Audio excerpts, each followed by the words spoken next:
Now, polling stations have opened in Kenya as the country votes for a new president and members of parliament. The campaign has been dominated by the cost of living crisis and high unemployment. Former Prime Minister Raila Odinga is ahead in opinion polls, followed by the Deputy President William Ruto. Voting was suspended in 4 areas on Monday after electoral officials held improper meetings with candidates. Our correspondent Mario Muller is at one of the polling stations in Nairobi. Good to see you, Mario. How's the situation in Kenya's capital this morning as voting gets underway? Hi, Terry. Yes, I'm here at Kibera Primary School. Kibera is the largest informal settlement in Nairobi, and people have been queuing here for quite some time. I spoke to someone who told me he's been here since 4 a.m. Polling stations are open since 6. Now, actually, everybody's getting a bit excited because one of the 2 presidential candidates is about to arrive. His security personnel has just arrived, also some electoral observers. So, yeah, I spoke to a young voter who was very excited as well. He says it's the first time he's able to vote, and he hopes to bring fresh blood into this political system. So yeah, the mood is still relaxed, but people are getting a bit excited now.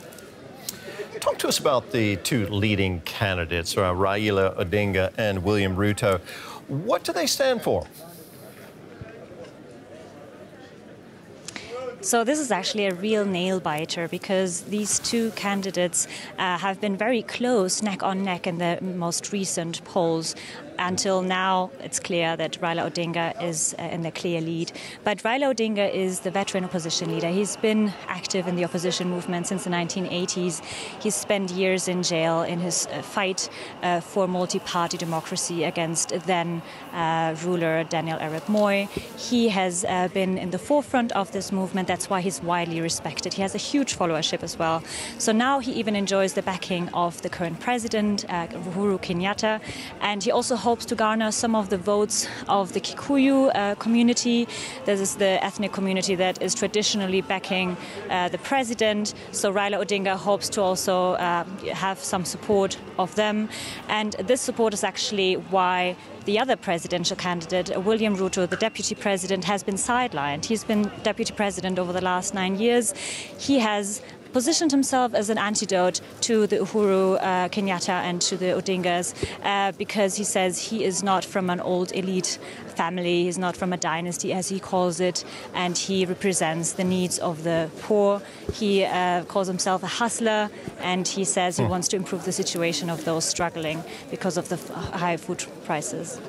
So those are the candidates. What about the issues, Mary? What's at stake in this election?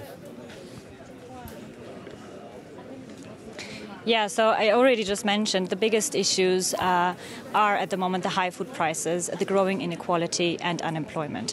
So Kenyans are really frustrated and actually desperate. They say they have been struggling with the situation for far too long. The situation has actually also gotten worse because of a drought that's devastating. 4 million Kenyans are on the brink of starvation at the moment. The food insecurity has been exacerbated by the war in Ukraine, and also the country is still grappling with the effects of the COVID-19 pandemic. So these 2 candidates offer solutions or try to make that point to the public here. William Ruto, for example, he says he will offer a hustlers fund, how he calls it, $420 million for small-scale traders. And Raila Odinga says he will offer $50 per month for each vulnerable Kenyan. Just now, the presidential candidate is arriving. Maybe we can catch a glimpse. I think he's still too far. Let's have a look. People are getting very excited. And this is where he historically used to vote, so people have been waiting for that. You can see, can you see the puppet there? Right. There's like some people in uniforms.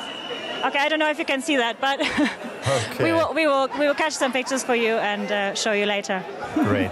Mario, thank you so much. Our correspondent Mario Muller there, reporting from Nairobi.